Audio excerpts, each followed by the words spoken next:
New York City Council minority leader. What would you want to hear from the president today?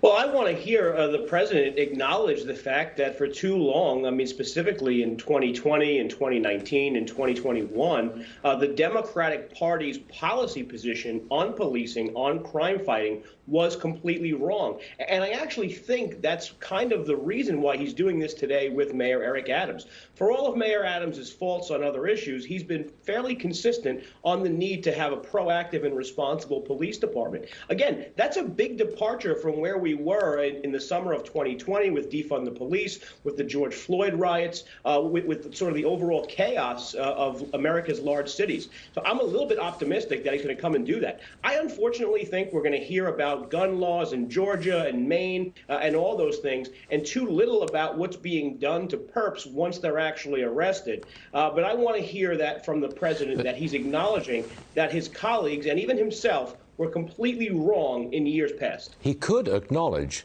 that maybe Mayor Adams has the answers to the problem.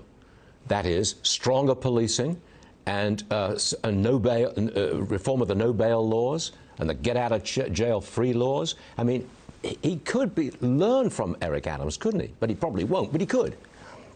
Right, and I hope so. I mean, if you look back at Eric Adams' rhetoric during the campaign, he said we want to have a proactive police department that's going out and arresting bad guys, and that police officers themselves should be just and responsible and treat people with respect.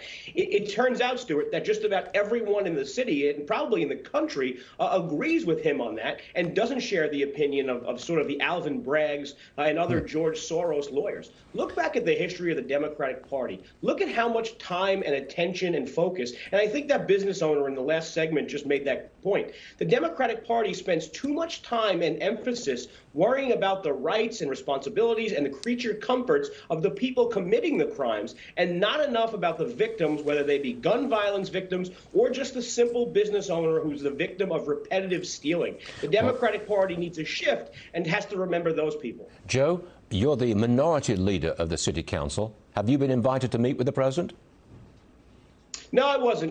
But that's okay. I'm just hoping that he says the right things and maybe the Democratic Party corrects. On the other hand, Eric Adams is been open to my voice, so I am appreciative of that. Joe Borelli, thanks for joining us this morning. Appreciate it.